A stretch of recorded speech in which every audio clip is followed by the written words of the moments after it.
Hello, are you not planning to assist with the household duties adequately? If you intend to be that type of spouse, just depart. I sat there and was astonished by my mother-in-law's remarks. My mother-in-law gazed at me with a cold, piercing stare. Francisco has us, and we no longer require your assistance. You always appear so fatigued and seem to achieve nothing. Why is that? My sister-in-law, who never assists with the household, said to me in a disinterested tone, Francisco, this is excessive. Don't you think your mother's and sister's remarks are going too far? I'm also doing my best, I said when I sought help from my husband. He responded with a belittling attitude. I concur with my mother and sister. I'm occupied with work, and I'm in trouble if you don't help with the chores. Furthermore, my relationship with the new part-time woman is advancing, and you're just excess baggage. Can you promptly pack and live elsewhere? As I was stunned by Francisco's remarks and observed the reactions of the three, they all appeared to blame me. A fury I couldn't articulate surged in my chest. I took a deep breath, composed myself, and said, I understand. I need some time. My in-laws, who had relied on me so much until now, were beginning to fall apart. My name is Michelle. I'm 32 years old. I am working and spend my days striving in both my job and household chores. Nowadays, it's not unusual for women to continue working even after getting married, but I genuinely love my job and am still excelling at the company I joined right after. Institution of Higher Education. One morning, as I was preparing for work, my spouse came to me with a pleading expression. Michelle, can you handle this? What I received from my spouse was a folder filled with receipts and invoices. This again. You should manage the finances of your cafes properly, I said with a grin, to which my spouse, Francisco, responded with a slightly pouting face. Sorry, but I'm really bad at that. I met Francisco in an unconventional manner. I was attracted to him while he was working part-time at a cafe I often visited. After a few conversations, we naturally began dating and eventually discussed marriage. Now Francisco is the owner of that cafe. However, despite how he manages the cafe, he's not proficient at paperwork and always asks me to take care of the accounting. As I sighed, my mother-in-law interjected. Michelle, I suddenly feel like having Chinese cuisine tonight. Of course, but could you rinse the rice a bit? Well, why don't you come home early and do it? Plus, Mia and the kids are coming this weekend, so we need to consider their meals. All right, I understood. I nodded to my mother-in-law's request and hurriedly left the house. Before getting married, I was excited about my new life with Francisco, but he suggested, my mom's lonely by herself now, so why don't we all live together in our big house? So now, I'd live with his mother. To put it lightly, she's not good at household chores. When we moved in, the house was a bit of a mess. After my father-in-law passed away, she started living on a pension. However, the majority of her money is used on dining out or ordering food. Francisco believes that household duties are meant for women, so it becomes entirely my responsibility. Francisco's sibling, Mia, sometimes brings her children over. Each time she does, my list of tasks increases, and I can't help but think, once again, another chaotic weekend is on the way. Weekends are valuable for recuperating from the usual tiredness. However, my brother's children would request to play or express hunger. I found myself preparing meals in the kitchen and also entertaining the children. Then my sister-in-law revealed a surprising piece of news. Michelle, I am getting divorced, and we will be relocating back here with the children next month. I was so shocked that for a moment, I was speechless. Really? Yes. Do you have anything to say? No, I was just thinking. It must have been difficult. When are you moving? I want to move as soon as possible. Surprised by the news that my sister-in-law and her children would be moving in, I thought that perhaps she would assist and household tasks would be more manageable. We had a regular relationship, but I hoped that this would bring us closer, and she would help with the chores. I maintained a positive attitude every day. However, reality had different plans. Perhaps because she grew up with my mother-in-law, my sister-in-law appeared to live a life free of housework. She spent most of her time relaxing on the couch, watching TV, and always had some snack with her.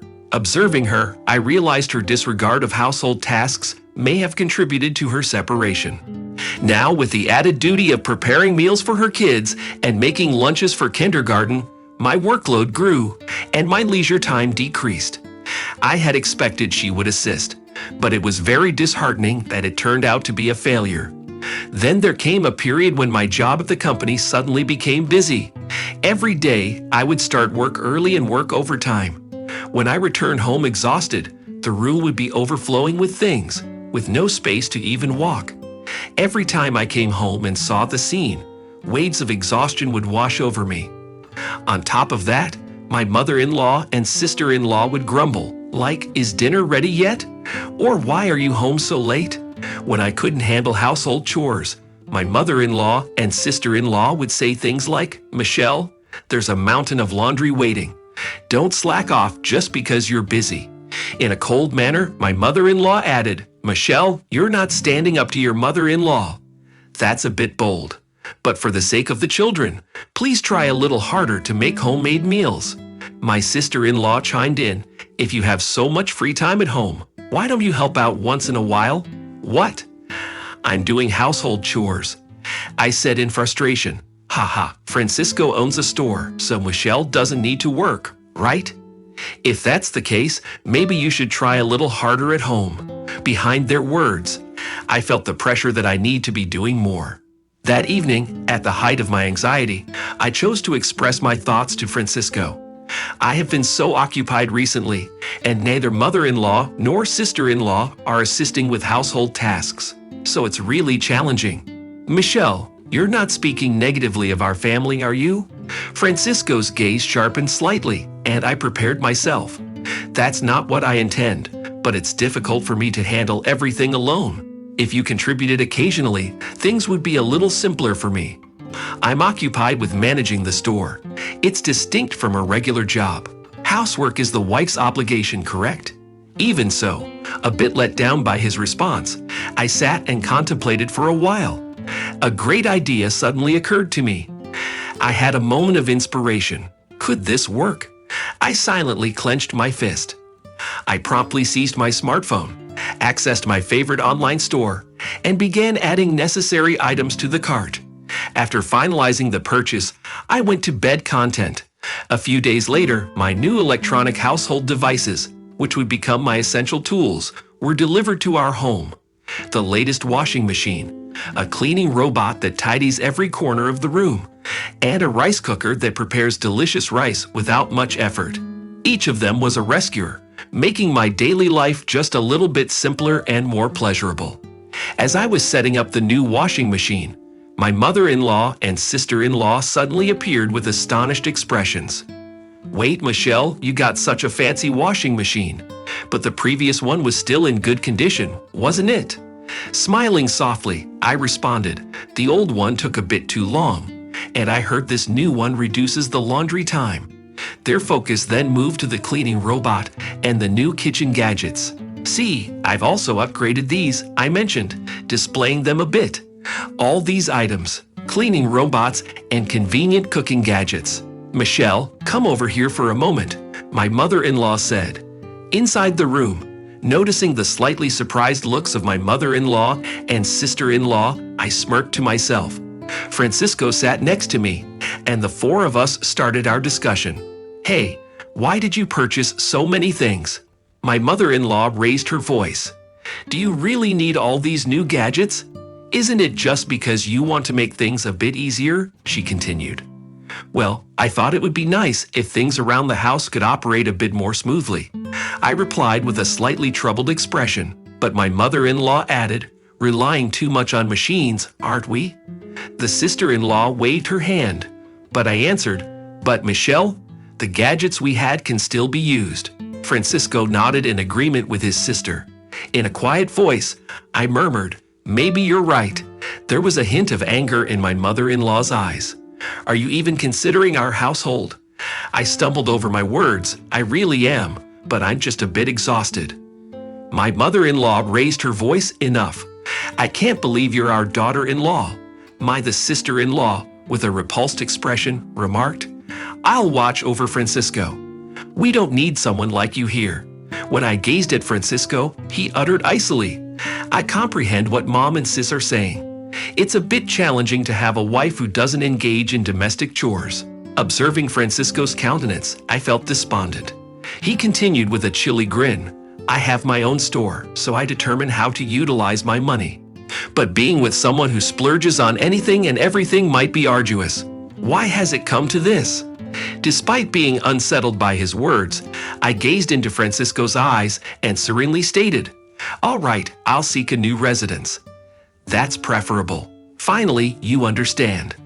"I'll feel much better without you around," he retorted. Hearing those words, I experienced an overwhelming surge of emotion.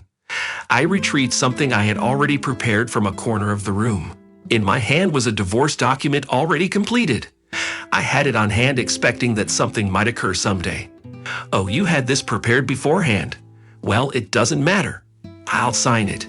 "Enjoy your new life," smugly remarked Francisco as he signed the papers. That night, I relocated to a nearby weekly rental apartment with only the essential items and the divorce paper. No one attempted to impede me when I departed. Did they ever genuinely care about me? After submitting the divorce document at the city office, I found a chic apartment to start anew. During this period, an unforeseen opportunity came my way, a promotion I had been deferring because of my family situation. I seized this opportunity and started working as a department manager. Each day, as I devoted myself completely to my work, I experienced a renewed feeling of achievement. Amidst these hectic days, my phone rang. The caller ID displayed it was my former mother-in-law. I thought, we have no connection anymore, and without checking her message, I swiped to reject the call. My new life had commenced, and I wouldn't dwell on the past. A year passed quickly. One weekend, while I was unwinding in my room, listening to my preferred music, my phone rang once more. To my astonishment, it was my former mother-in-law. Curious about what she wanted after all this time, I answered. "Hello, is something amiss?" I inquired. She hesitated for a moment and then asked, "How's your new life?" Despite her prying tone, I responded cheerfully, "It's fantastic. I adore my new apartment and work is going well. I even received a promotion and am living freely." "That's great, Michelle. Can you return home?" I was startled and blurted out, "Why?" "We're facing financial difficulties," I thought to myself. I knew it, and replied, "Definitely not. Francisco's cafe only generates about $1,000 a month, correct? If no one else in the family is employed, things could be challenging." "You were aware of that?" "Yes, Francisco's cafe wasn't thriving. I was fully cognizant of its financial situation since I managed all the accounting. But he pretended to be the successful owner without comprehending the actual state of his business. It was almost comical how unaware he was. I'd managed all the funds and acquisition, so naturally, I was aware. She appeared surprised. "You were aware and didn't inform us? And we weren't aware that you were performing so well in such a large company or that you were contributing so significantly to the household expenditures?" "Yes, I contributed over $3,000 each month. Because of that, you all coped." The reality was to fill the void in Francisco's business setbacks. I utilized my income. He seemed completely oblivious to the situation, and after I departed, it appeared that reality struck hard. "Michelle, can you please return?" Inquisitively, I inquired, "So how is Francisco's cafe performing now?" She sighed, "We might need to shut down soon, and the part-time employees keep resigning." I remarked with a somewhat smug smile, "With that slightly disorganized management style, it's difficult to sustain it for long, isn't it?" His small amount of pride doesn't help. Not performing adequate work, I mean. How many women out there do you believe would be willing to support a man like that? My former mother-in-law was momentarily speechless. Given my rather sarcastic remark, suddenly she said, "Wait, I'm a bit occupied now. Since you left, the house is a mess. It's chaotic with things everywhere." "Wait, what do you mean?" She described the disarray of their home, with belongings scattered everywhere, resembling a storeroom. Without anyone to cook, they were dining out, which was incurring a lot of expense. The washing machine malfunctioned, and it seems like there's no space in the budget to purchase a new one. Actually, the appliances that you took back, I depended heavily on them, my ex-mother-in-law stated. Why is that? Those were for my convenience. Besides, I purchased them myself, so it's acceptable for me to retrieve them, right? I replied. Yeah, I suppose so, but I never realized household chores were this demanding, my ex-mother-in-law said with a strong tone. With 3 adults in the house, how can it be that difficult? What are Francisco and your daughter doing? A hint of weariness could be heard in her voice. As for Francisco, his employees have been resigning, and sales have dropped.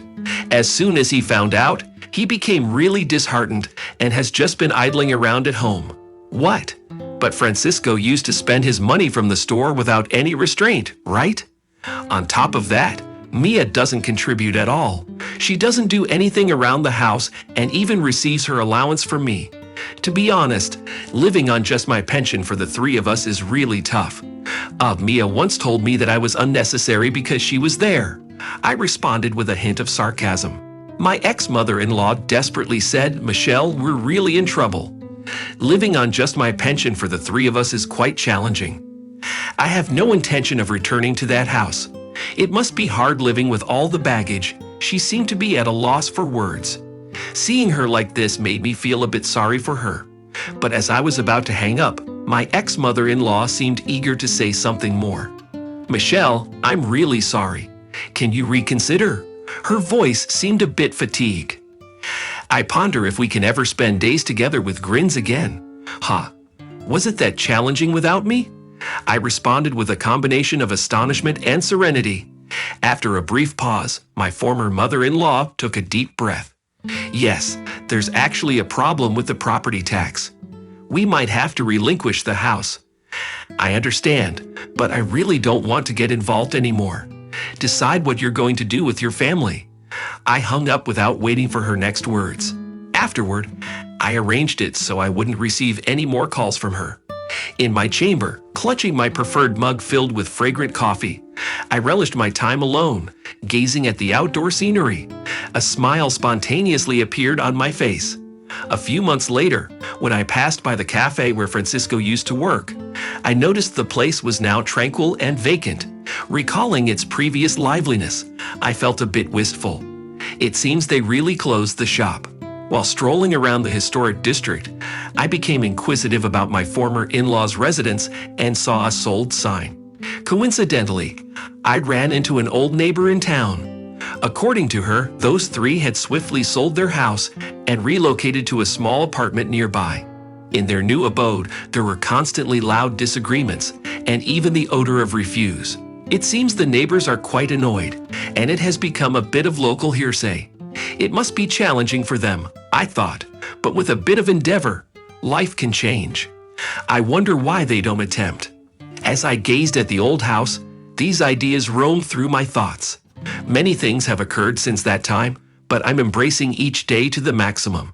In reality, an attractive man from my place of work admitted, expressing, I truly respect your diligent demeanor. Now we're savoring our outings, and I'm genuinely anticipating what lies ahead. Should I wed once more, I genuinely desire to be content. I'm feeling extremely enthusiastic about it at this moment.